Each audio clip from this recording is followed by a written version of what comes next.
जय हिंद दोस्तों, स्वागत है आप सभी का एक बार फिर से लक्ष्य क्लासेस के धारा प्रवाह बैच में। तो रोज की तरह आज भी हम 10 नहीं अधिक 40 महत्वपूर्ण प्रश्नों पर चर्चा करेंगे जो कि आपके अलग अलग एग्जाम्स के लिए महत्वपूर्ण होंगे। तो भाई आ जाओ सभी लोग और शेयर कर दो एक बार सभी लोग, ठीक है, शेयर कर दो और उसके साथ साथ लाइक भी कर दो भाई, जिन लोगों ने अभी तक लाइक नहीं किया सेशन, ठीक है, लाइक कर दो जरा बढ़िया से और शेयर कर दो, ठीक है। जिन लोगों ने अभी तक शेयर नहीं किया शेयर कर दो। प्रदीप, मोंटी, अंतिमा, पायल, मनीष, पुष्पा, कजरी, रुचिता, सीमा, साक्षी, गिरधर, उषा, काव्या, आ जाओ सभी लोग। गुड इवनिंग सभी को, सभी लोग आ जाओ भाई और शेयर कर दो एक बार सेशन को जोरदार तरीके से। फिर उसके बाद जो है हम लोग आगे की ओर बढ़ते हैं, ठीक है, सेशन आगे की ओर बढ़ाते हैं, ठीक है। चलिए शेयर कर दो जरा सभी लोग एक बार, और जिन लोगों ने अभी तक लाइक नहीं किया सेशन लाइक कर दो, ठीक है। सेशन शुरू हो चुका है, चलिए चल लेते हैं आज के अपने पहले प्रश्न की ओर बढ़ते हैं, है ना, बिना समय गवाए हम जो है पहले प्रश्न की ओर बढ़े हैं अपने। तो जो आज का हमारा पहला प्रश्न है वो ये है कि एस जयशंकर ने कहाँ पर महात्मा गांधी की आवक्ष प्रतिमा का अनावरण किया है? मलेशिया, इंडोनेशिया, पराग्वे या सिंगापुर? एस जयशंकर कौन है? एस जयशंकर विदेश मंत्री हैं, भारत सरकार में कौन है ये? विदेश मंत्री हैं। तो इन्होंने अभी महात्मा गांधी की प्रतिमा का जो अनावरण किया वो कहाँ पर किया या किस देश में किया? कमेंट करके बताएं, जल्दी से उत्तर दें इसका और शेयर कर दो इसी क्रम में तेजी के साथ, ठीक है। प्रश्न आ चुका है और इस प्रश्न का उत्तर सभी लोग दें और शेयर भी करते रहो सभी लोग, ठीक है। रुचिता का सी, पराग्वे, बहुत अच्छे। मोंटी का है डी, सिंगापुर, भाई बहुत अच्छे, वेरी गुड। आंसर क्या होगा इसका? पराग्वे इसका बिल्कुल सही उत्तर होगा। पराग्वे दक्षिण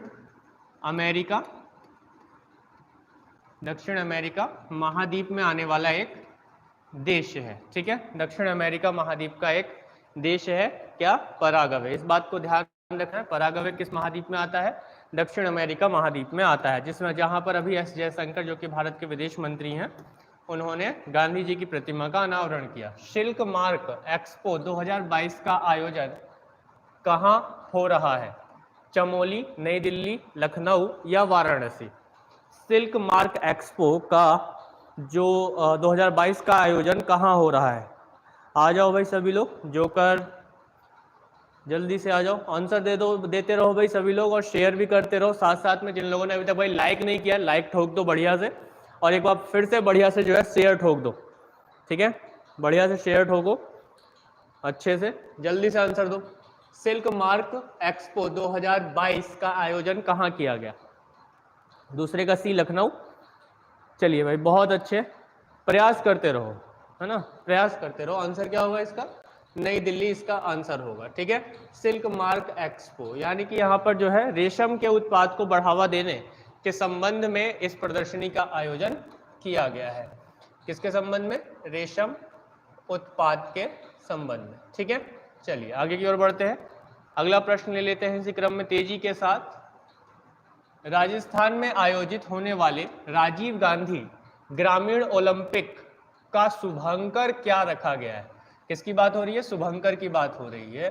और राजीव गांधी ग्रामीण ओलंपिक का शुभंकर क्या रखा गया है? बालू, शेरू, केमल, चिंकारा। शुभंकर यानी कि मस्कट जो है उसकी बात यहाँ पर हो रही है। क्लियर है? जल्दी से आंसर दें, जल्दी से उत्तर दें। और कोई यहाँ पर? मोंटी का ए है। चलिए, राजस्थान में आयोजित होने वाले राजीव गांधी ग्रामीण ओलंपिक का शुभंकर, ठीक है, ग्रामीण ओलंपिक का शुभंकर क्या है? शुभंकर है शेरू, ठीक है। आंसर क्या होगा इसका? इसका आंसर होगा शेरू। शेरू किसका शुभंकर है भाई? राजीव गांधी खेल ग्रामीण ओलंपिक, राजीव गांधी ग्रामीण ओलंपिक का ध्यान रखना है। राजीव गांधी ग्रामीण ओलंपिक, ठीक है। कौन सा ओलंपिक है? ग्रामीण ओलंपिक है, जो कि भारत के अलग अलग गांवों के मध्य आयोजित किए जाने के संबंध में है। तो इसका शुभंकर क्या रखा गया है? शेरू को इसका शुभंकर रखा गया है। इस बात को, इसका नाम क्या है? शेरू इसका नाम है, ध्यान रखना है सभी ने। शेयर कर दो एक बार फिर से सभी लोग जोरदार तरीके से। जिन लोगों ने अभी तक लाइक नहीं किया भाई लाइक कर दो। किस राज्य सरकार ने पहली बार नाइट सफारी शुरू करने के प्रस्ताव को मंजूरी दी है? ठीक है, नाइट सफारी को मंजूरी दी है किस राज्य सरकार ने? असम, मध्य प्रदेश, उत्तर प्रदेश, मेघालय। जल्दी से उत्तर दें। नाइट सफारी को अभी जो है हाल ही में किस, नाइट सफारी क्या होगा भाई? जो नेशनल पार्क होते हैं, राष्ट्रीय उद्यान हो गए जैसे, ठीक है, नाइट सफारी क्या होगी? राष्ट्रीय उद्यान है या टाइगर रिजर्व है, इनमें जो है रात्रिकालीन भी जो है आप घूम सकते हैं। ठीक है, घूम सकते हैं, यानी कि आप पर्यटन के लिए जा सकते हैं। उसकी बात यहाँ पर की गई है किस राज्य ने? बहुत अच्छे, बहुत अच्छे। आंसर क्या होगा इसका? उत्तर प्रदेश बिल्कुल सही उत्तर होगा। ठीक है, उत्तर प्रदेश में अगर हम राष्ट्रीय उद्यानों की भी बात कर लें या टाइगर रिजर्व की अगर हम बात करें तो उत्तर प्रदेश में कुल कितने टाइगर रिजर्व हैं? कोई बताएगा? उत्तर प्रदेश में कुल टाइगर रिजर्व कितने हैं? टोटल टाइगर रिजर्व कितने हैं उत्तर प्रदेश में? ठीक है,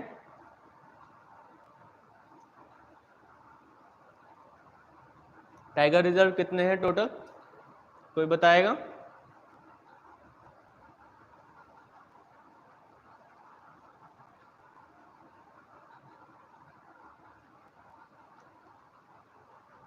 total tiger reserve in UP?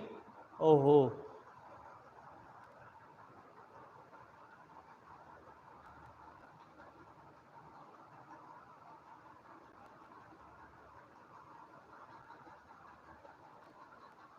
चलिए आंसर क्या होगा इसका? आंसर होगा 3 टाइगर रिजर्व हैं टोटल। ठीक है, 3 टाइगर रिजर्व हैं। कौन कौन से? पीलीभीत टाइगर रिजर्व उत्तर प्रदेश में, ठीक है, पीलीभीत टाइगर रिजर्व। और कौन सा टाइगर रिजर्व है बताओ? ये मैं आप लोगों को पहले ही बता चुका हूँ, इस पर चर्चा हम पहले भी कर चुके हैं। पीलीभीत, लखीमपुर और पीलीभीत, लखीमपुर और अमानगढ़। अमानगढ़ कहाँ है? ये बिजनौर में है। ठीक है, ये बिजनौर में है टाइगर रिजर्व। ठीक है, तो उत्तर प्रदेश में जो टाइगर रिजर्व है वो 3 टाइगर रिजर्व है। तो भाई इसमें अगर घूमना हो तो अब जो है एक तरीके से इस प्रस्ताव को रखा गया है कि भाई नाइट सफारी भी आप लोग कर सकते हैं, रात में भी घूम सकते हैं, है ना। बस ध्यान रखना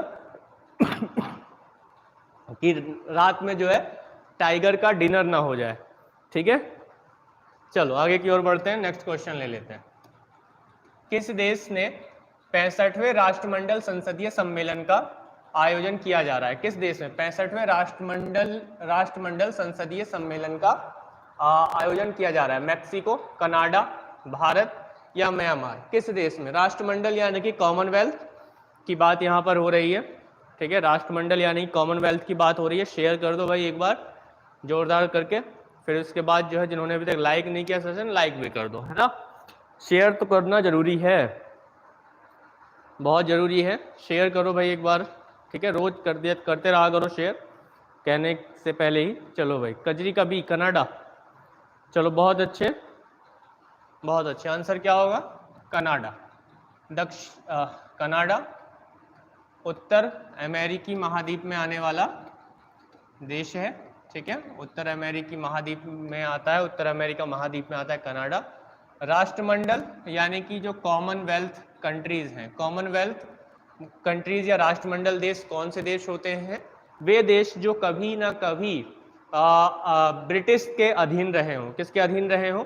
ब्रिटिश के अधीन रहे हों, उन्हें हम राष्ट्रमंडल कहते हैं। ठीक है, उन्हें राष्ट्रमंडल के रूप में देखा जाता है। चलिए आगे की ओर बढ़ते हैं, नेक्स्ट क्वेश्चन ले लेते हैं।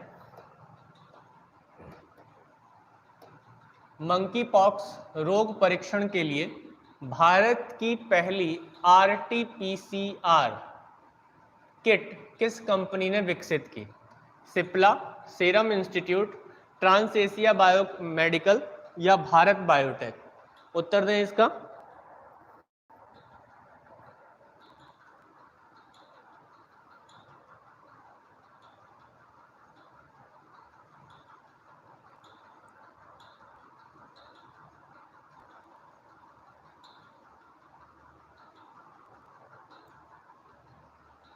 चलो भाई आंसर दो।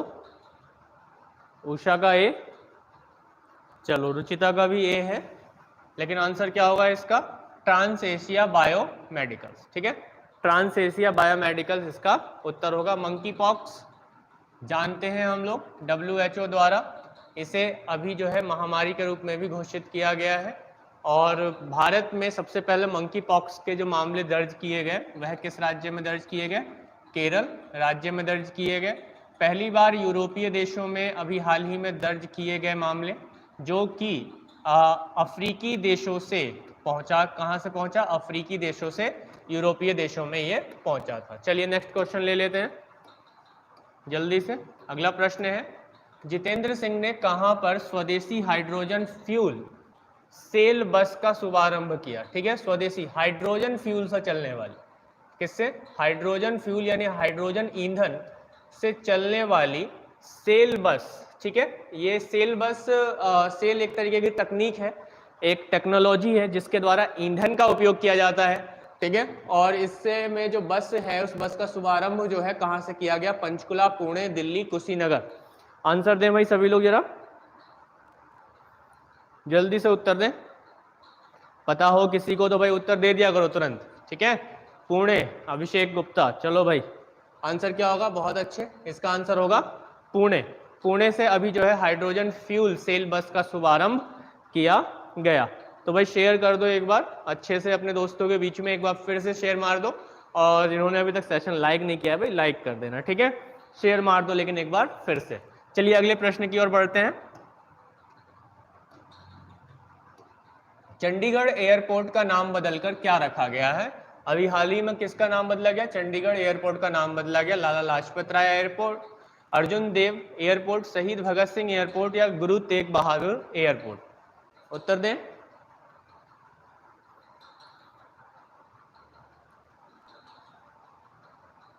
उत्तर दें सभी लोग। डी, गुरु तेग बहादुर। चलो भाई रुचिता का सी, शहीद भगत सिंह एयरपोर्ट। चलो और कोई? ईश्वर भारद्वाज का ए, लाला लाजपत राय। चलो भाई लाइक शेयर करते रहो, शेयर करते रहो, रुकने नहीं चाहिए लाइक शेयर। ठीक है, आंसर क्या होगा इसका? शहीद भगत सिंह एयरपोर्ट। चंडीगढ़ एयरपोर्ट का नाम क्या बदल के रख दिया गया है? अब शहीद भगत सिंह एयरपोर्ट रख दिया गया है, ध्यान रखना है।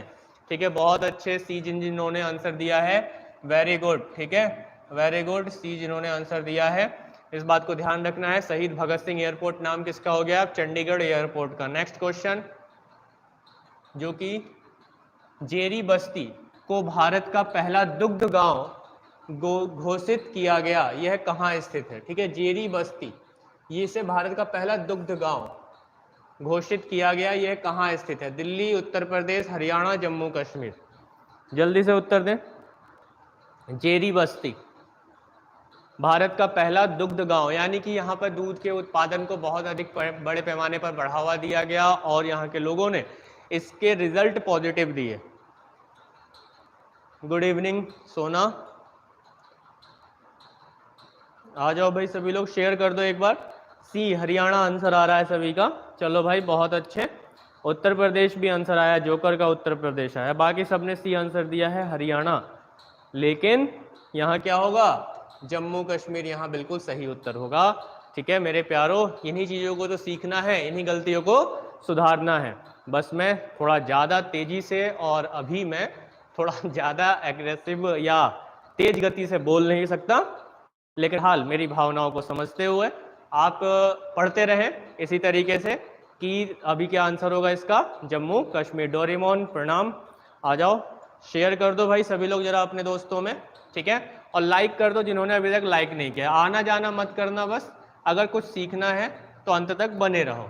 ठीक है, अंत तक बने रहो। विश्व कुश्ती चैंपियनशिप 2022 में स्वर्ण पदक जीतने वाली भारतीय पहलवान कौन बनी? ठीक है, विनेश फोगाट, अंतिम पंघाल, भवानी देवी या साक्षी मलिक? आंसर दें। विश्व कुश्ती चैंपियनशिप 2022 में स्वर्ण पदक जीतने वाली भारतीय पहलवान कौन बनी है? ठीक है, विनेश फोगाट, अंतिम पंघाल, भवानी देवी या साक्षी मलिक? जल्दी से उत्तर दें।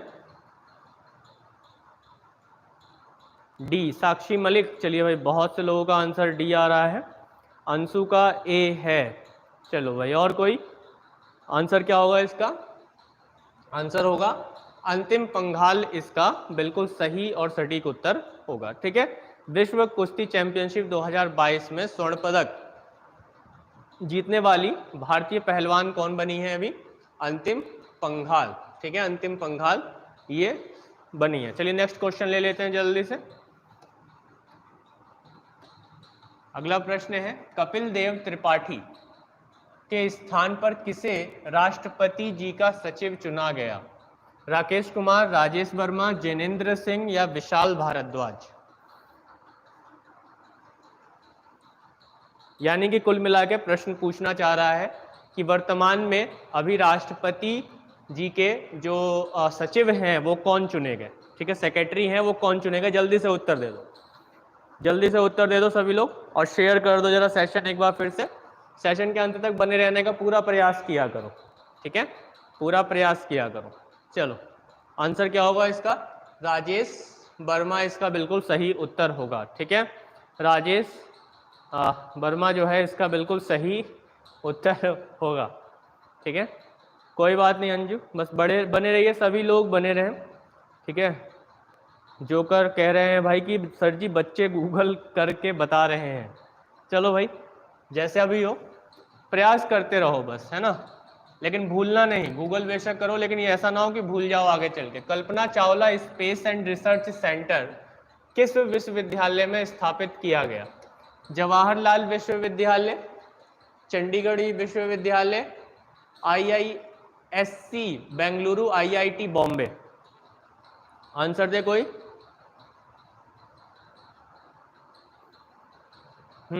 ये भी एक कला है भाई, सही बात है। और कोई अपने अपना ज्ञान देना चाहेगा?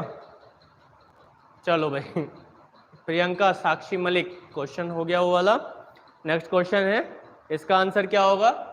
कहां पर Kalpana Chawla space and research centre किस विश्वविद्यालय में शुरू किया गया?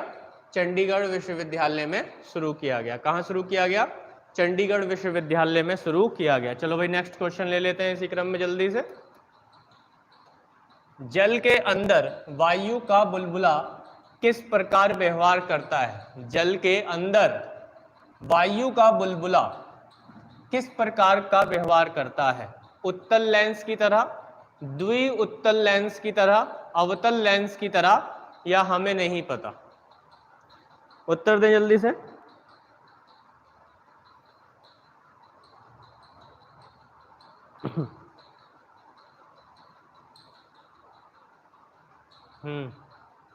बिल्कुल डोरेमोन जी, आपका ज्ञान सर्वोच्च है। चलिए, हाँ अब थोड़ी बहुत ठीक है नीतू, तबीयत सुधार है। चलिए आंसर दें इसका कोई। बहुत अच्छे, बहुत ही अच्छा प्रश्न है, इसका उत्तर चाहूंगा कि सभी लोग दें ही दें। चलिए आंसर क्या होगा इसका? इसका आंसर होगा सी। ठीक है, अवतल लेंस की तरह। ठीक है, कैसे व्यवहार करता है? अवतल लेंस की तरह। जल के अंदर जो है वायु का बुलबुला किस प्रकार व्यवहार करता है? अवतल लेंस की तरह व्यवहार करता है। चलिए नेक्स्ट क्वेश्चन ले लेते हैं। सामान्यतः पुरुषों की तुलना में स्त्रियों की ध्वनि अधिक कर्णप्रिय, क्या शब्द है, कर्णप्रिय तथा मधुर होती है।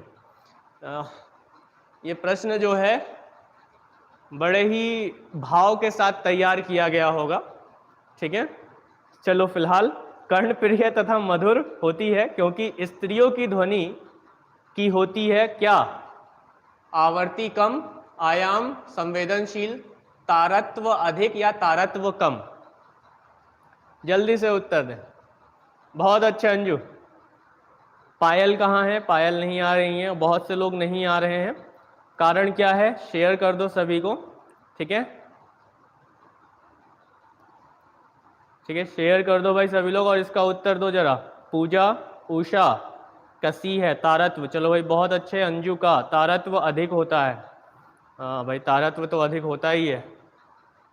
कानों को चीरते हुए दूसरे कान से बाहर निकल जाती है आवाज। चलो बहुत अच्छे। और ये तारत्व अधिक देखने को मिलता है कब? ये तब मिलता है जब कॉकरोच सामने आ जाता है तब, ठीक है। स्त्रियों का सबसे प्रिय मित्र है कॉकरोच, ठीक है। जब वो सामने आ जाता है तो ये तारत्व अपने आप ही अधिक हो जाता है, उससे मिलने की खुशी इतनी अच्छी इतनी विकट होती है, विकराल होती है स्त्रियों में कि पूछिए मत। चलिए बहुत अच्छे, आगे की ओर बढ़ते हैं।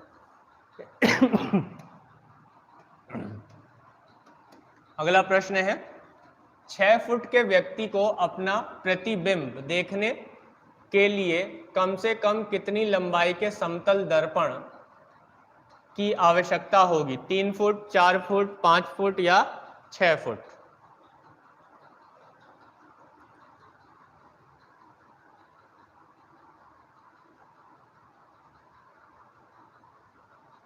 जल्दी से आंसर दें।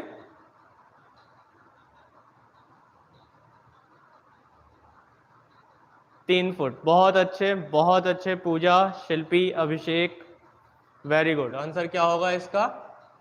3 फुट इसका बिल्कुल सही उत्तर होगा। तो भाई 6 फुट के व्यक्ति को अपना प्रतिबिंब देखने के लिए एक समतल दर्पण की जो आवश्यकता पड़ेगी वो कितने फुट की पड़ेगी? 3 फुट की। चलिए सिंदूर का रासायनिक नाम क्या है? सिंदूर का रासायनिक नाम क्या है? केमिकल नेम क्या है? ठीक है, छिपकली से भी अच्छी मित्रता होती है। चलो भाई बढ़िया Doraemon. Potassium chloride, potassium permanganate, mercuric dichromate या मर्क्यूरिक सल्फाइड? जल्दी से आंसर दे दो, बहुत ही अच्छा प्रश्न है ये, ठीक है। सिंदूर का रासायनिक नाम क्या है? एक चुटकी सिंदूर की कीमत तुम क्या जानो, रमेश बाबू। उत्तर दे दो अभिषेक गुप्ता जी। चलो आंसर क्या होगा इसका?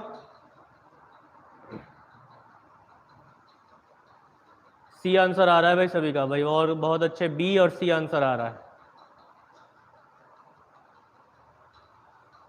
ओहो, सी और बी आंसर। चलो भाई बहुत अच्छा। आंसर क्या होगा इसका?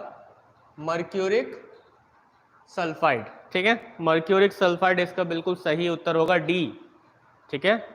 डी इसका बिल्कुल सही होगा, ठीक है। तो एक चुटकी मर्क्यूरिक सल्फाइड की कीमत तुम क्या जानो, रमेश बाबू। क्लियर है? ये डायलॉग होता तो कितना अच्छा लगता फिल्म में, है ना। रासायनिक नाम का रासायनिक नाम मिल जाता, रोमांस का रोमांस हो जाता, है ना। चलो भाई आगे बढ़ते हैं। नेक्स्ट क्वेश्चन, स्ट्रेंजर गैस किसे कहा जाता है? स्ट्रेंजर गैस किसे कहा जाता है? Radon, xenon, krypton, argon? उत्तर दे जल्दी से, उत्तर दे भाई, अगर पता हो किसी को तो, ठीक है, नहीं तो आगे ले लेते हैं। आंसर क्या होगा इसका? शिल्पी, बहुत अच्छे, बी, जी, जिनॉन जो है स्ट्रेंजर गैस के रूप में जानी जाती है, ठीक है, जिनॉन। चलो नेक्स्ट क्वेश्चन जल्दी से आगे की ओर बढ़ते हैं तेजी के साथ। मस्तिष्क की रेत, सैंड ऑफ माइंड, ठीक है, किसे कहा जाता है? पीयूष ग्रंथि यानी पेट्रियोटरी ग्लैंड, पीनियल कॉय यानी पीनियल बॉडी, हाइपोथैलेमस या सेरिब्रम? जल्दी से उत्तर दें।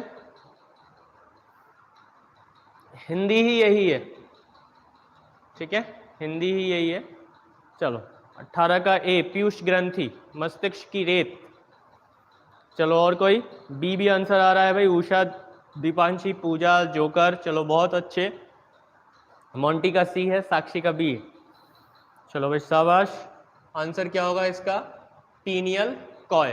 पीनियल कॉय को मस्तिष्क या पीनियल ग्रंथि, है ना, को क्या कहा जाता है? मस्तिष्क की रेत कहा जाता है, ठीक है। चलो आगे की ओर बढ़ते हैं। अगला प्रश्न, विश्व की सबसे बड़ी मछली शार्क में लगभग कितनी हड्डियां पाई जाती हैं? 206, 456, 350 या 0?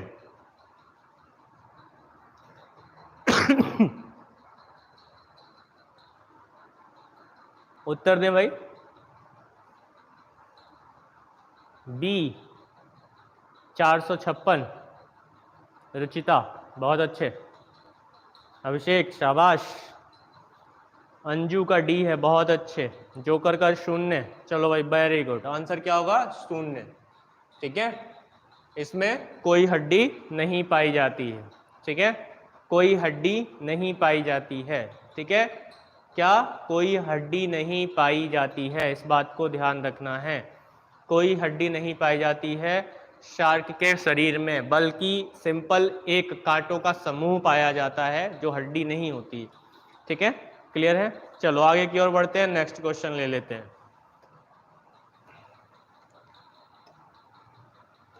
बांस है एक घास, लंबा तरुण पतान या झाड़ी या तीव्र पतान शाक, प्रतान शाक। आंसर दें सभी लोग। निकी आ जाओ भाई, शेयर कर दो सभी लोग अपने दोस्तों में जरा एक बार बढ़िया से। ठीक है, बांस है एक, क्या? प्रदीप का ए है। चलो भाई बहुत अच्छे। इसका आंसर क्या होगा? घास। बांस क्या है? बांस एक घास की श्रेणी में आने वाला पौधा है। ठीक है, किसमें? घास की श्रेणी में आने वाला पौधा है, इस बात को ध्यान रखना है। झाड़ी नहीं है, घास है ये। शाबाश, वेरी गुड जिन्होंने भी ए आंसर दिया है। नेक्स्ट क्वेश्चन, प्रसिद्ध हड़प्पा कालीन स्थल लोथल किस नदी के किनारे स्थित था? भोगवा नदी, घग्घर नदी, चिनाव नदी या रावी नदी? जल्दी से उत्तर दें। प्रसिद्ध हड़प्पा कालीन स्थल लोथल किस नदी के किनारे स्थित था? जोकर का ए है। चलो भाई आ गया ए आंसर, समझ गए। उषा का ए है, नवीन का सी है, चिनाव। और कोई? उत्तर देते रहो भाई सभी लोग और अंत तक बने रहो। रुचिता, गुड़िया। चलो आंसर क्या होगा इसका? आंसर होगा भोगवा नदी। ठीक है, भोगवा नदी गुजरात में ये स्थित था। लोथल कच्छ खंभात की खाड़ी में। कहाँ पर? खंभात की खाड़ी में यह स्थित था। ठीक है, खंभात की खाड़ी में स्थित है ये लोथल। ठीक है, लोथल जो है एक बंदरगाह था। ठीक है, लोथल क्या था? हड़प्पा कालीन एक बंदरगाह। ठीक है, हड़प्पा कालीन एक बंदरगाह था। कौन? लोथल। ठीक है, जहां से हड़प्पा वासी मेसोपोटामिया और मिस्र की सभ्यता के लोगों के साथ जो है क्या करते थे? क्या करते थे? व्यापार करते थे। बिल्कुल रंगनाथ राव ने इनकी खोज की थी। जोकर। चलो बढ़िया, आगे की ओर बढ़ते हैं। नेक्स्ट क्वेश्चन, मंत्रिपरिषद सामूहिक रूप से लोकसभा के प्रति उत्तरदायी होती है, यह किस अनुच्छेद में लिखा है? 75 का 1, 75 का 2, 75 का 3 या 75 का 4? देखो भाई बड़ा ही अच्छा प्रश्न है, थोड़ा आंतरिक रूप से पूछा गया है। आंसर दे कोई इसका। मंत्रिपरिषद सामूहिक रूप से किसके प्रति उत्तरदायी है? लोकसभा के प्रति उत्तरदायी है। ऐसा किस अनुच्छेद में कहा गया है? ऐसा कहा गया है भाई 75(3) में। ठीक है, 75(3) में। लेकिन अगर हम बात करें यहाँ पर कि मंत्री व्यक्तिगत रूप से किसके प्रति उत्तरदायी होता है? व्यक्तिगत रूप से, अगर व्यक्तिगत रूप की बात करें तो यह किसके प्रति उत्तरदायी होता है? कोई बताएगा? व्यक्तिगत रूप से किसके प्रति उत्तरदायी होता है? राष्ट्रपति के। बहुत अच्छे मोहित। ठीक है, व्यक्तिगत रूप से राष्ट्रपति के प्रति उत्तरदायी होता है कोई मंत्री। ठीक है, चलिए आगे की ओर बढ़ते हैं। नेक्स्ट अगला प्रश्न, योग तथा कुंभ मेला को यूनेस्को की अमूर्त धरोहर की सूची में क्रमशः कब शामिल किया गया? 2020-21, 19-20, 15-16, 16-17? जल्दी से उत्तर दें। काफी अच्छा प्रश्न है ये। योग तथा कुंभ मेला को यूनेस्को की अमूर्त धरोहर की सूची में क्रमशः कब शामिल किया गया?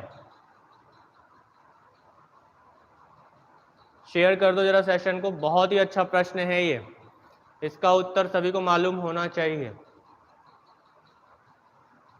ठीक है, सभी को मालूम होना चाहिए। सी 15-16। चलो और कोई, मॉन्टी का है डी, बहुत अच्छे। आंसर क्या होगा इसका? 16-17 इसका बिल्कुल सही उत्तर होगा। वर्ष 2016 में योग को और 17 में जो है कुंभ मेला को यूनेस्को की अमूर्त सांस्कृतिक विरासत, ठीक है, यूनेस्को की अमूर्त सांस्कृतिक विरासत में शामिल किया गया। अभी हाल ही में दुर्गा पूजा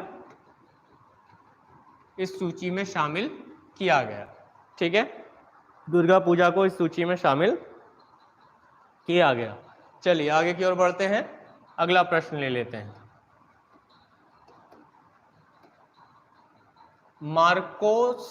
मार्कोसुर संगठन किससे संबंधित है? बाल्टिक सागरीय देशों से, दक्षिण अमेरिकी देश से, भूमध्य सागर सीमावर्ती देश से, या खाड़ी देशों से? उत्तर दें अगर पता है किसी को तो, ठीक है। मार्को सागर, बिल्कुल ठीक है। मार्कोसुर संगठन जो है वह किससे संबंधित है? बाल्टिक सागरीय देश से, दक्षिण अमेरिकी देश से, भूमध्य सागर सीमावर्ती देश से, या खाड़ी देश से? उत्तर दें, पता है किसी को? प्रणाम शिवम, आ जाओ भाई सभी लोग। आंसर क्या होगा इसका? दक्षिण अमेरिकी देश से। मार्कोसुर संगठन, ध्यान रखना है, आगे भविष्य में इस संगठन को लेकर प्रश्न बनने की संभावना है। चलिए आगे की ओर बढ़ते हैं। निफ्टी किसका सूचकांक है? निफ्टी 50, इसमें 50 कंपनियों के शेयर्स देखने को मिलते हैं। तो ये किसका सूचकांक है? नेशनल स्टॉक एक्सचेंज यानी कि NSE, Bombay stock exchange BSE, reserve bank, या अंतरराष्ट्रीय व्यापार संगठन? जल्दी से उत्तर दें इसका, ये तो मालूम होना ही चाहिए सभी को। निफ्टी किसका सूचकांक है? तो निफ्टी जो है भाई NSE का सूचकांक है। किसका सूचकांक है? NSE का सूचकांक है, नेशनल स्टॉक एक्सचेंज का सूचकांक है, ध्यान रखना है। इसमें शेयर बाजार से रिलेटेड लेन देन को हम लोग देखते हैं। चलिए अगले प्रश्न की ओर बढ़ते हैं। नेक्स्ट क्वेश्चन, दास प्रथा का अंत किसके समय हुआ? क्लाइव, एलेनबरो, लिनलिथगो, या बैंक्टिंग के काल में? किसके काल में जो है दास प्रथा का अंत हुआ भारत से? ठीक है, दास प्रथा का अंत भारत से किसके काल में हुआ?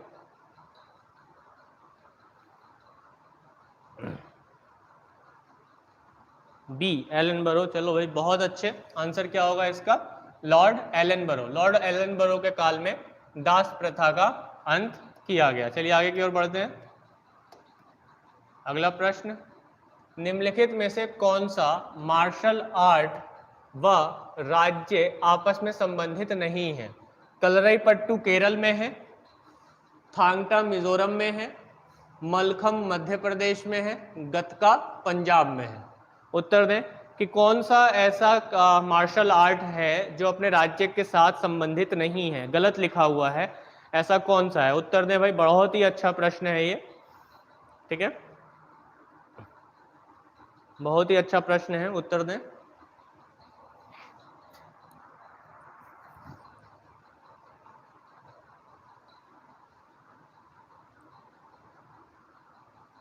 डी गतका पंजाब, अंतिमा का बी थांगटा मिजोरम। बहुत अच्छे अंतिमा, वेरी गुड। उषा बहुत अच्छे। ये क्या होगा? थांगटा मिजोरम नहीं है बल्कि मणिपुर है। क्या है ये? मणिपुर है। बाकी कलरईपट्टू केरल में है, मध्य प्रदेश मलखम, गतका जो है पंजाब। गतका आपने निहंग सिख देखे होंगे, निहंग सिख यानी कि जो नीले वस्त्र पहनते हैं, तलवारबाजी करते हैं, वो इस मार्शल आर्ट का प्रदर्शन करते हुए आपको दिख जाएंगे। ठीक है, क्लियर है बात यहाँ तक? इस बात को ध्यान रखना है। थांगटा कहाँ है? मिजोरम में नहीं है बल्कि मणिपुर में है। बहुत ही अच्छा प्रश्न था ये। आगे बढ़ते हैं। अंसी राष्ट्रीय उद्यान कहाँ पर स्थित है? आंध्र प्रदेश, तमिलनाडु, केरल, कर्नाटक। अंसी राष्ट्रीय उद्यान कहाँ पर स्थित है? बताएं जल्दी से। बिल्कुल अंजू, मणिपुर का है थांगटा।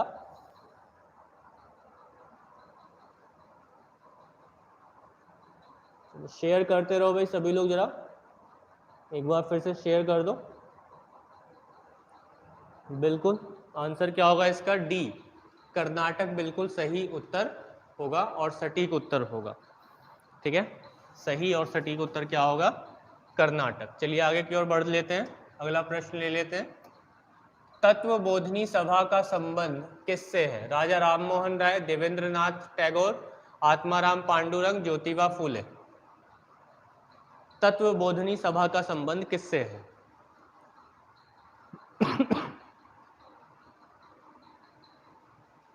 तत्वबोधिनी सभा का संबंध किससे है?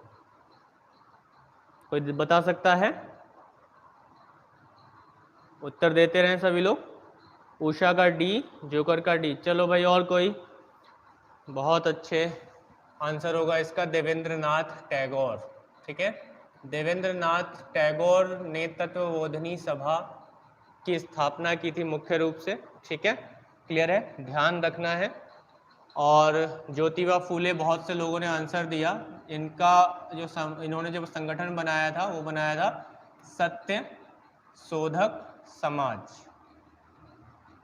ठीक है, सत्य शोधक समाज इन्होंने संगठन की स्थापना की थी, इस बात को ध्यान रखना है।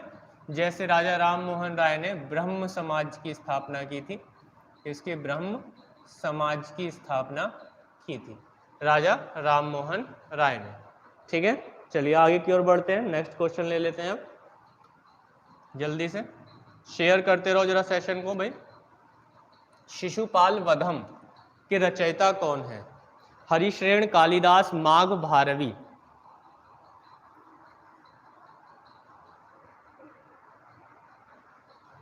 शिशुपाल वधम के रचयिता कौन है? शेयर कर दो भाई। ठीक है, इसी प्रकार के प्रश्न उत्तर कल और बेस्ट क्वेश्चंस में निकालने का प्रयास करूंगा। बेस्ट तो रोज होता ही है, आज भी बेस्ट है, कल भी बेस्ट था, परसों भी बेस्ट था, लेकिन रोज कुछ नया और नए प्रश्न देने का प्रयास मैं लगातार करता रहूंगा। बस शेयर करते रहो और ज़्यादा से ज़्यादा जो है नंबर ऑफ कैंडिडेट यहाँ इकट्ठे होते रहें। क्वालिटी लगातार हर रोज अच्छी करने की कोशिश की जाती है प्रश्नों की, ताकि आप लोगों को जो है कभी कोई परेशानी, कोई संकट का सामना एग्जाम में ना करना पड़े। आप जब पेपर देखें तो बहुत ही खुश हो कि हाँ, अब जो हम पढ़ रहे हैं वही बेस्ट है, वही बढ़िया है। चलिए आंसर क्या होगा इसका? माघ बिल्कुल आंसर सही होगा। ठीक है, कालिदास नहीं होगा भाई। पूजा बिल्कुल सही है आपका। ठीक है, कालिदास नहीं। ठीक है, हरिश्रेण नहीं। आंसर क्या होगा इसका? माघ शिशुपाल वधम के रचयिता हैं। ठीक है, माघ शिशुपाल वधम के रचयिता हैं। जल्दी से लाइक कर दो भाई जिन लोगों ने अभी तक लाइक नहीं किया है, और शेयर नहीं किया है तो भाई एक बार शेयर कर दो। ठीक है, चलते हैं अगले प्रश्न पर। भारत की नवीनतम शास्त्रीय भाषा कौन सी है? भारत की नवीनतम शास्त्रीय भाषा कौन सी है, यानी कि जो सबसे बाद में जोड़ी गई शास्त्रीय भाषा है। टोटल शास्त्रीय भाषाओं की संख्या कितनी है, कोई बता सकता है?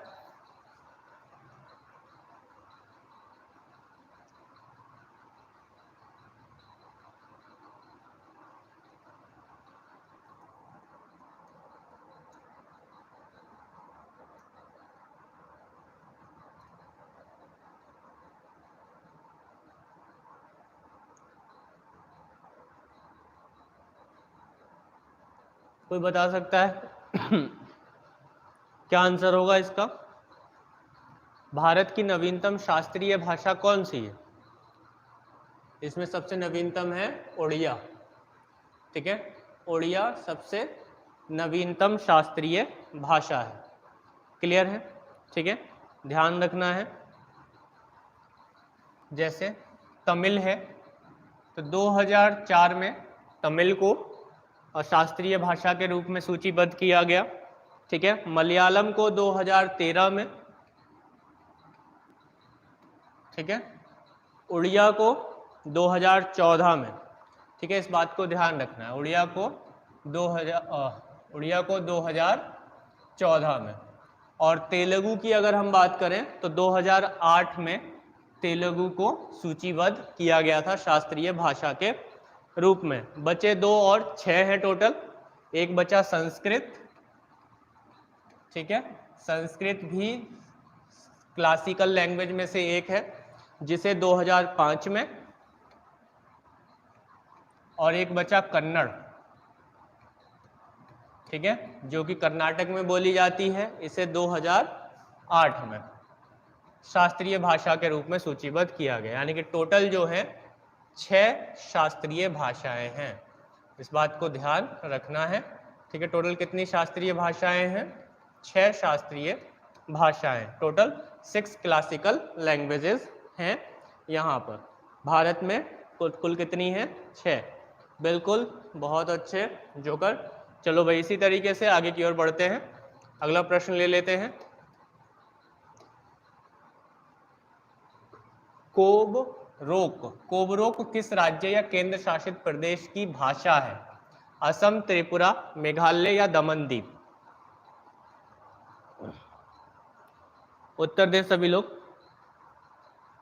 सभी लोग उत्तर दें जरा।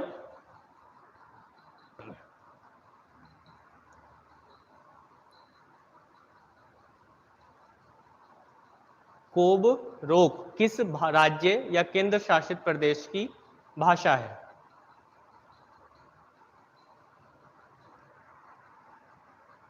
क्या आंसर होगा इसका? बी, बहुत अच्छे। त्रिपुरा राज्य में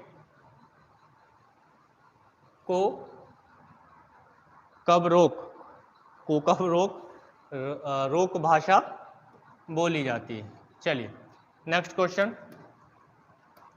संविधान में प्रस्तावना की भाषा किस देश से ली गई है?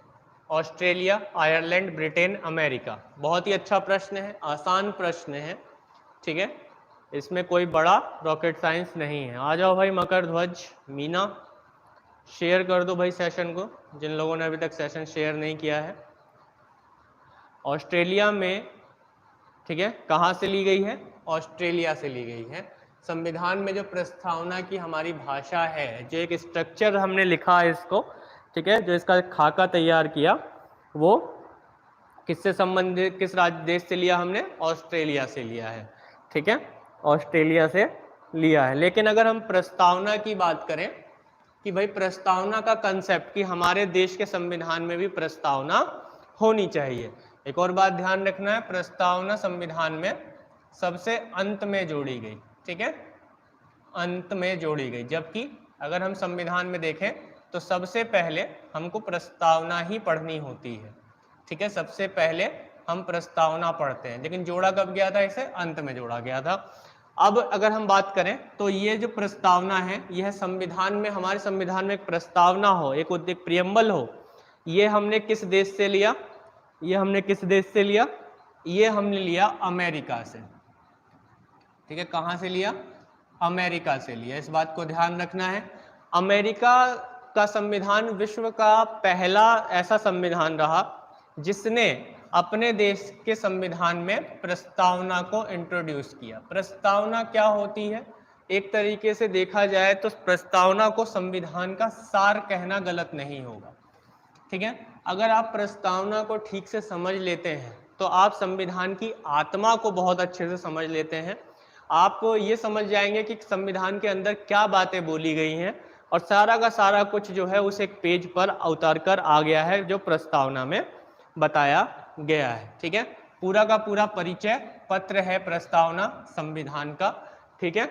और प्रस्तावना में अगर भारत के संविधान की प्रस्तावना की बात करें तो इसमें केवल एक बार संशोधन किया गया है, ठीक है। कितनी बार संशोधन किया गया है? एक बार संशोधन किया गया है, क्लियर है, जिसके द्वारा इसमें 3 शब्दों को जोड़ा गया।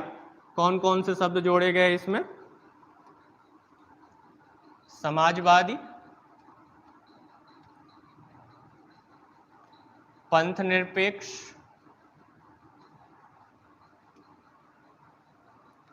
और अखंडता, ये 3 शब्दों को जोड़ा गया। और इसके लिए जो संशोधन जो एक बार किया गया वो संशोधन था 42वां संविधान संशोधन, ठीक है। कौन सा संविधान संशोधन था? 42वां। ठीक है, 42nd कॉन्स्टिट्यूशनल अमेंडमेंट एक्ट 1976, 42वां संविधान संशोधन था इसमें। ठीक है, 42वां संविधान संशोधन था। 42वें संविधान संशोधन को मिनी कॉन्स्टिट्यूशन या लघु संविधान भी कहा जाता है, इस बात को ध्यान रखना है सभी ने। क्लियर है? इसमें न्याय, स्वतंत्रता, समता, इन सब की बात की गई है। ठीक है, अगर न्याय की अगर हम चर्चा कर लें थोड़ी सी यहीं पर, तो कितने प्रकार के न्याय की बात की गई है इसमें? कितने प्रकार के न्याय की बात की गई है प्रस्तावना में? भारत के संविधान की प्रस्तावना में 3 प्रकार के न्याय की बात की गई है। कौन कौन से भाई? सामाजिक, आर्थिक और राजनीतिक न्याय। ठीक है, कौन कौन से न्याय? सामाजिक, आर्थिक और राजनीतिक न्याय। ठीक है, सामाजिक, आर्थिक और राजनीतिक न्याय। अगर हम वही बात करें स्वतंत्रता की, तो स्वतंत्रता कितने प्रकार की बताई गई है इसमें? 5 प्रकार की स्वतंत्रता बताई गई है हमारे प्रस्तावना में। ठीक है, हमारे प्रस्तावना में। क्लियर है? हमारे प्रस्तावना में जैसे समाज, विचार, अभिव्यक्ति, विश्वास, धर्म, विचार, अभिव्यक्ति, विश्वास, धर्म और उपासना। ठीक है, ये 5 प्रकार की स्वतंत्रताओं के विषय में चर्चा की गई है। किसमें? संविधान की प्रस्तावना में। ठीक है, संविधान की प्रस्तावना में जो एक तिथि का उल्लेख किया गया है, वो कौन सी तिथि का उल्लेख किया गया है? वो तिथि है आपकी 26 नवंबर 1949। ठीक है, 26 नवंबर 1949 की तिथि का उल्लेख किया गया है, जब संविधान को संविधान सभा द्वारा अपनाया गया था। ठीक है, लागू कब किया गया था? लागू किया गया था 26 जनवरी 1950 को। ठीक है, क्लियर है? चलिए आगे की ओर बात करते हैं, अगले प्रश्न की ओर बढ़ते हैं इसी क्रम में। ठीक है, प्रशांत महासागर का चौराहा किसे कहा जाता है? प्रशांत महासागर का चौराहा किसे कहा जाता है? बरमुडा ट्रायंगल, हवाई द्वीप, डेविस जल संधि या जिब्राल्टर जल संधि? उत्तर दें जरा। बहुत अच्छे Doraemon, Anju, very good. Session के अंत तक बने रहोगे तो बहुत सारी चीज़ें सीखने को मिल जाती हैं, लेकिन जो बीच में ही थोड़ा सा अधिक ओवरलोड ज्ञान हो जाता है, जो बस की नहीं होती है किसी के से बहन करना, तो वो तुरंत भाग जाते हैं। ठीक है, वो तुरंत चले जाते हैं। आंसर क्या होगा यहाँ पर? आंसर होगा हवाई द्वीप। हवाई द्वीप बिल्कुल सही और सटीक उत्तर होगा। हवाई द्वीप यूएसए के अधीन आने वाला एक द्वीप है। ठीक है, यूएसए के अधीन आने वाला एक द्वीप है हवाई द्वीप। इस पर इसको ध्यान रखना है। चलिए नेक्स्ट क्वेश्चन। निम्न में से कौन सी जलधारा ठंडी जलधारा नहीं है? कनारी, लेब्राडोर, क्यूराइल या क्यूरेशिया जलधारा? उत्तर दें।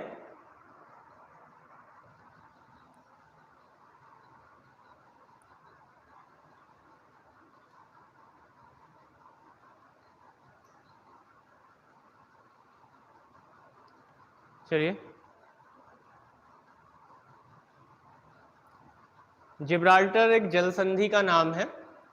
मकर ध्वज, जिब्राल्टर जो है एक जल संधि है। जल संधि वो होती है जो 2 बड़े जल क्षेत्रों को मिलाती है और 2 बड़े स्थलों को अलग करती है। ठीक है, उसे जल संधि कहते हैं, और ये एक नाम है उस जल संधि का जिसका नाम है जिब्राल्टर जल संधि। और ये जिब्राल्टर जल संधि भूमध्य सागर और अटलांटिक महासागर को जोड़ती है और यूरोप और अफ्रीका को अलग करती है। ठीक है, इस बात को ध्यान रखना है। चलिए भाई, बहुत अच्छे, बिल्कुल मोहित। वोल्केनो भी है हवाई द्वीप पर।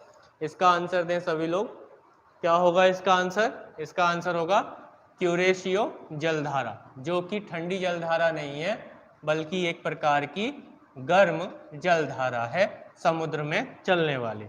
चलिए आगे की ओर बढ़ते हैं, नेक्स्ट क्वेश्चन ले लेते हैं। आयात होने वाले कच्चे तेल की कीमत रुपए प्रति बैरल बढ़ने से ईंधन की कीमत में वृद्धि स्वाभाविक है। एक बैरल में कितने लीटर कच्चा तेल होता है? कोई बता सकता है? एक बैरल में कितने लीटर कच्चा तेल होता है? बैरल यानी कि एक ड्रम सा मानिए, ठीक है। उस ड्रम में कितने लीटर होता है? 1000 या 100 लीटर या 159 लीटर या 255 लीटर? कितना होगा? बॉबी वर्मा का सी 159 लीटर। चलो भाई बहुत अच्छे। और कोई? मकर ध्वज 100। चलिए आंसर क्या होगा इसका? आंसर होगा 159 लीटर, ठीक है। तो भाई पेट्रोल डीजल के लिए रेट बढ़े तो बढ़े ही हैं, अभी भी बढ़े हुए हैं। तो उसका जो एक सरकार ने कहा था कि भाई कच्चे तेल के जो रेट हैं वो काफ़ी बढ़ गए हैं, काफ़ी ज़्यादा हो गए हैं, अधिक हो गए हैं। तो एक जो बैरल की हम बात कर रहे हैं, तो एक बैरल में कितना लीटर आता है भाई? 159 लीटर आता है। चलिए आगे की ओर बढ़ते हैं, अगला प्रश्न ले लेते हैं। अच्छा प्रश्न था ये भी। सुलह कुल महोत्सव का आयोजन कहाँ किया जाता है? मथुरा, आगरा, बिजनौर, अनूप शहर। ठीक है, आंसर दें। मथुरा, आगरा, बिजनौर, अनूप शहर। सुलह कुल का आयोजन कहाँ किया जाता है? आ गया बॉबी, आंसर आ गया, ठीक है। आंसर आ गया आपका बी आंसर होगा। बहुत अच्छे। और कोई उत्तर देने में सक्षम है भाई? सुलह कुल महोत्सव आगरा, ठीक है।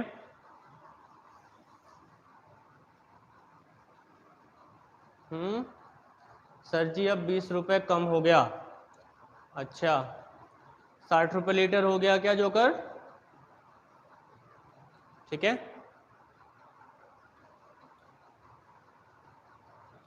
अच्छा ये पूरी क्लास का ही गलत हुआ था। चलो आंसर क्या होगा ये? आगरा इसका बिल्कुल सही होगा, ठीक है। अच्छा 70 रुपये हो गया है। ओहो भाई जोकर का एड्रेस ले लो सभी लोग। पेट्रोल जो है 70 रुपये लीटर बांट रहे हैं भाई जोकर। जोकर जो है 70 रुपये लीटर बांट रहे हैं पेट्रोल। अपनी अपनी कैन लेकर पहुंच जाओ। चलो ठीक है, क्लास रोज रात 9 बजे से चलती है, ठीक है। हिंदी की क्लास 8 बजे से चलती है और ये जो क्लास है हम लोग रात 9 बजे चलती, ठीक है। बिल्कुल शिवम पहुंचो जल्दी से, पूछो एड्रेस कहाँ है जोकर जी का। क्लियर? ले जाओ जिसके पास जो वाहन है सब अपनी टंकी उनकी फुल करवा रहा हो और बर्तन वर्तन भी भर लाओ। चलो आगे की ओर बढ़ते हैं, अगला प्रश्न ले लेते हैं। उज्ज्वला योजना 2.0 का शुभारंभ उत्तर प्रदेश के किस जिले में किया गया? कुशीनगर, श्रावस्ती, महोबा, बहराइच। आंसर दें इसका।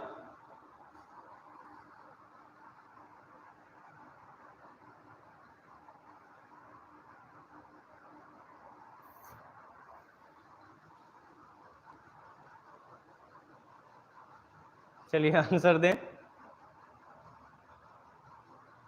डी बहराइच। चलो बहुत अच्छे, आंसर देते रहो। ए आया आंसर दीपांशी, जोकर का डी है, गुड़िया का बी है। चलो और कोई? बॉबी महोबा में हुई, बिल्कुल बॉबी बहुत अच्छे। आंसर क्या होगा यहाँ पर? महोबा। महोबा में जो है इसका उद्घाटन किया, मतलब 2.0 को शुरू किया गया 10 अगस्त 2021, ठीक है। 10 अगस्त 2021 में इसको शुरू किया गया। अगर हम उज्ज्वला योजना के प्रारंभिक संस्करण की बात करें तो उसकी शुरुआत कहाँ से की गई थी? उसकी शुरुआत की गई थी बलिया से। कहाँ से की गई थी? उत्तर प्रदेश के ही बलिया जिले से की गई थी 1 मई 2016 में, ठीक है। 1 मई 2016 में पहला संस्करण शुरू किया गया था। दूसरा संस्करण उत्तर प्रदेश के महोबा जिले से 10 अगस्त 2021 में शुरू किया गया है उज्ज्वला योजना को लेकर। बलिया जो कि उत्तर प्रदेश का सबसे पूर्वी जिला है, सबसे पूर्वी जिला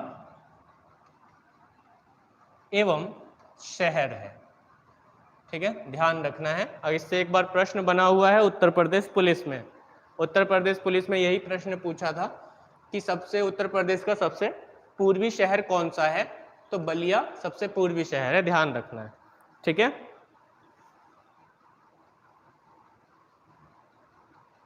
क्लियर है? चलिए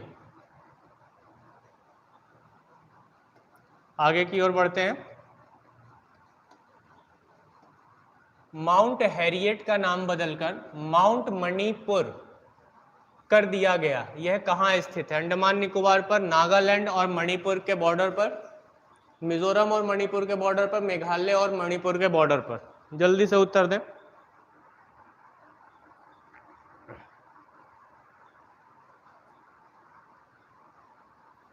माउंट हैरियट का नाम बदलकर माउंट मणिपुर कर दिया गया, कहां पर स्थित है ये?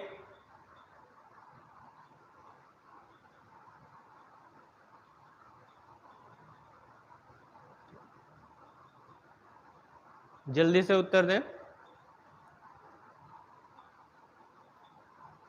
बॉबी बुलंदशहर से हैं, ठीक है, चलो आंसर दें, ठीक है, चलो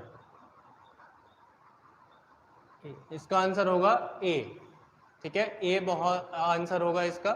काफी सुर्खियों में रहा था ये और करंट अफेयर्स में भी रहा था। आंसर क्या होगा इसका? अंडमान और निकोबार में, ठीक है, अंडमान और निकोबार में, ठीक है, अंडमान और निकोबार में।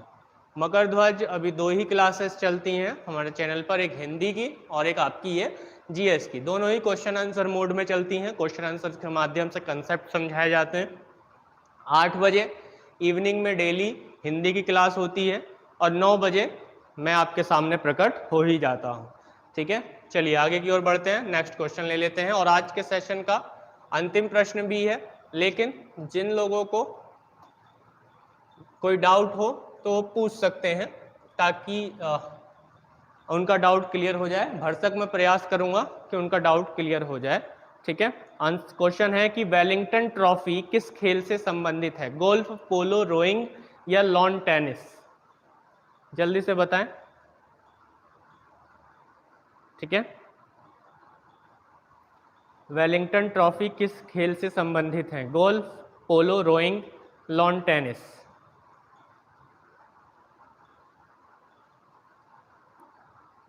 चलो बहुत अच्छे, आंसर दो। पोलो आंसर आ रहा है ज्यादातर लोगों का, ठीक है।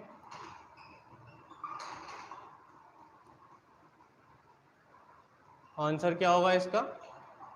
रोइंग इसका बिल्कुल सही और सटीक उत्तर होगा, ठीक है। रोइंग इसका जो है बिल्कुल सही और सटीक उत्तर होगा, इस बात को ध्यान रखना है, ठीक है। वेलिंगटन ट्रॉफी किस खेल से संबंधित है? रोइंग से। चलिए बहुत अच्छे। यदि किसी का कोई कंसेप्चुअल डाउट हो, कोई चीज समझ में ना आ रही हो तो वह पूछ सकता है, उस पर चर्चा कर सकते हैं हम थोड़ी देर, ठीक है। क्लियर है? उस पर चर्चा हम कर सकते हैं कुछ देर, अगर किसी का कोई क्वेश्चन है। यदि नहीं है तो मिलते हैं एक बार फिर से कल रात 9 बजे, ठीक है। लेकिन नहीं भाई, भूत ऊत की आवाज नहीं है, हमारे यहाँ पंखे ही जो है भूतों जैसी आवाज करते हैं, ठीक है।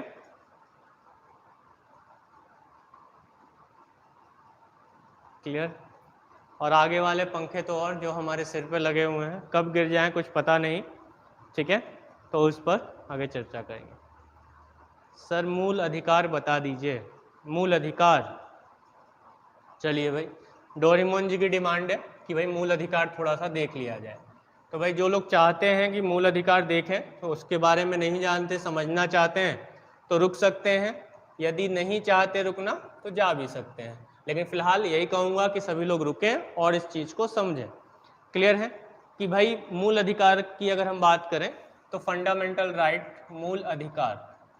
मूल अधिकार संविधान में एक महत्वपूर्ण स्थान रखता है। यदि ये ना हो तो मैं यहाँ खड़े होकर आप लोगों को ना पढ़ा रहा होता और ना ही आप स्वतंत्र रूप से इस डिजिटल माध्यम से पढ़ रहे होते। ठीक है, संविधान के भाग 3 में हम देखते हैं। भाग 3 में अगर हम अनुच्छेदों की बात करें तो अनुच्छेद 12 से 35 तक मूल अधिकारों की चर्चा की गई है। मूल अधिकार और उससे संबंधित अन्य तथ्यों की चर्चा की गई है। लेकिन इसमें भी अगर मुख्य रूप से मूल अधिकारों की अगर हम बात करें तो 14 से लेकर अनुच्छेद 14 से लेकर 32 तक मूल अधिकार बताए गए हैं। मूल अधिकारों का कंसेप्ट अगर हम देखें तो मूल अधिकारों को हमने जो लिया है वह अमेरिका के संविधान से ग्रहण किया है कि भाई हमारे देश के नागरिकों के पास भी कुछ फंडामेंटल राइट्स हो। ठीक है, ठीक है, फंडामेंटल राइट हो, इस बात को ध्यान रखना है। क्लियर है, इस बात को ध्यान रखना है। मकर ध्वज, बिल्कुल ऑफलाइन क्लास भी होती है मकर ध्वज, बुलंदशहर में ही होती है, लेकिन इंस्टीट्यूट जो है वह वासुदेव के नाम से है। ठीक है, वासुदेव इंस्टीट्यूट के नाम से है। ठीक है, DAV के पास, बिल्कुल। ठीक है, अमेरिका के संविधान से इसको हमने ग्रहण किया है। तो कुल जो मूल अधिकारों की संख्या है वह टोटल कितनी है भाई? अभी वर्तमान में 6 मूल अधिकार हैं हमारे। कितने हैं? 6 मूल अधिकार हैं। टोटल कितने मूल अधिकार हैं? 6 मूल अधिकार हैं। पहले शुरुआत में मूल रूप से अगर हम देखें, मूल रूप से देखें तो जो हमारे फंडामेंटल राइट्स थे वो कितने थे? 7 थे। ठीक है, जिसमें से एक फंडामेंटल राइट्स को अब कानूनी अधिकार बना दिया गया है। कैसा? विधि अधिकार बना दिया गया है, विधिक अधिकार बना दिया गया। विधिक अधिकार के रूप में कौन सा अधिकार बना दिया गया?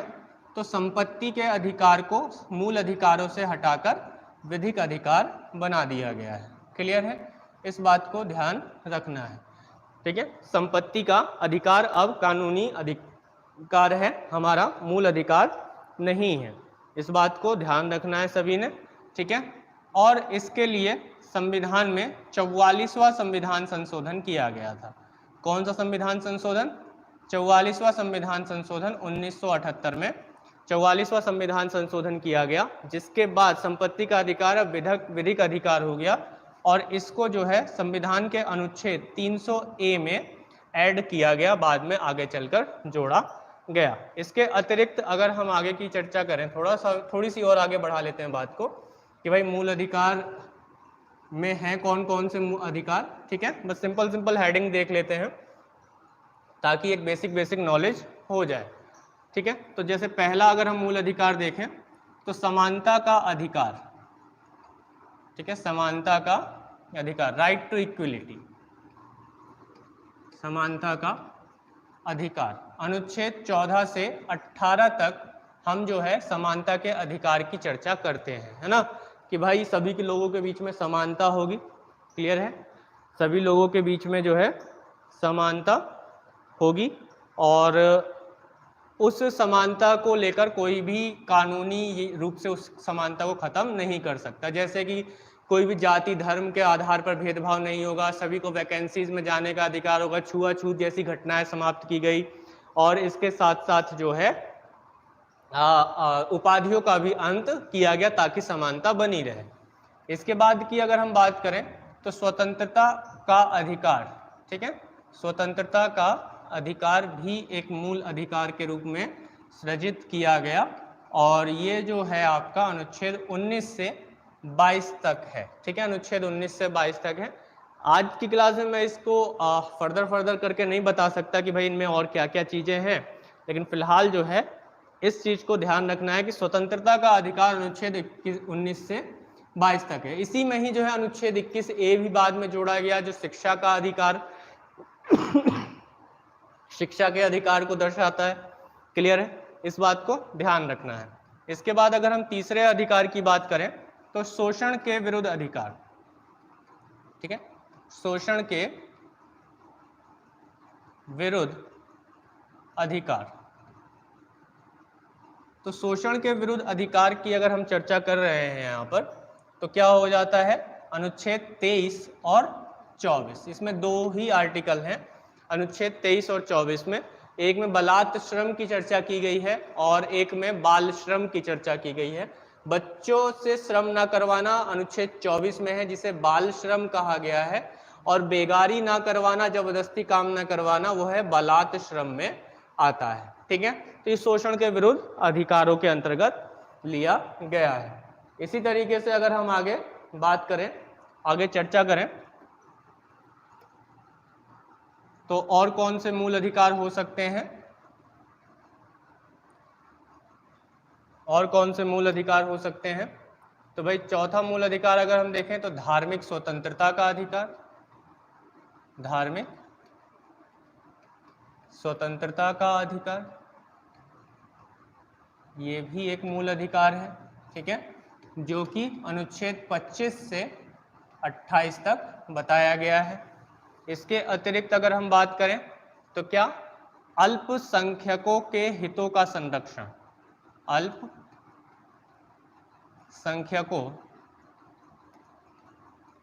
के हितों का संरक्षण, ये अनुच्छेद आपका 29 और 30 में दर्शाया गया है। क्लियर है? तो ये 5 मूल अधिकार आपके सामने हो गए, इस बात को ध्यान रखना है। क्लियर है? 16 में सरकारी नौकरी के समान अवसर। सर आर्टिकल 16 में क्या है, आज तक समझ नहीं आया। देखो आर्टिकल 16 जो बॉबी है उसमें अगर एक लाइन में पढ़ोगे तो एक लाइन में केवल ये है कि सभी के लिए समान अवसर। ठीक है, सभी के लिए समान अवसर, यानी कि किसमें, रोजगार में, नियोजन में। नियोजन का मतलब होता है रोजगार। किसी प्रकार की अगर वैकेंसी निकलती है तो उसमें सभी को एक समान अवसर मिलेगा कि वो उसमें अप्लाई कर सकें, उसमें क्या कर सकें, अप्लाई कर सकें और आगे बढ़ सकें। और सीधा सा एक लाइन, पहली लाइन तो यही बोली गई है, लेकिन इसी में ही आगे चलकर कुछ विशेष वर्गों को जो है कुछ विशेष सुविधाएं देने का प्रावधान भी किया गया है। यदि राज्य को लगता है कि उनको दिया जाना चाहिए कोई विशेष प्रावधान, तो ही आरक्षण की व्यवस्था की गई है, अन्यथा संविधान भी आरक्षण की व्यवस्था नहीं करता है। ठीक है, क्लियर है? तो इस बात को ध्यान रखना है। और कोई डाउट किसी का बीच में? चलिए, इसी तरीके से अगर हम बात करें, छठा जो है वो क्या है, संवैधानिक उपचारों की, संवैधानिक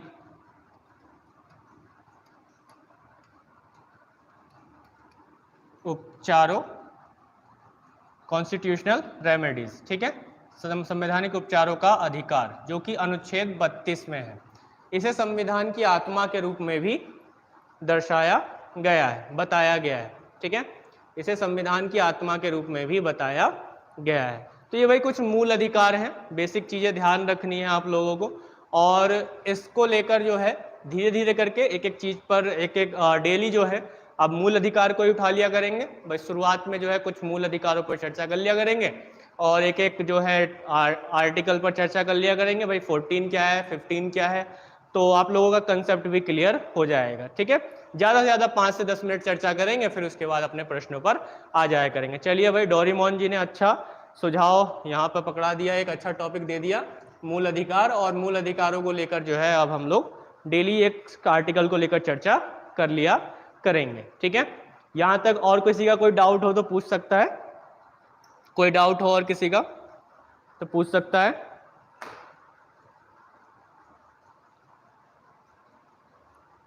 कोई डाउट किसी का और?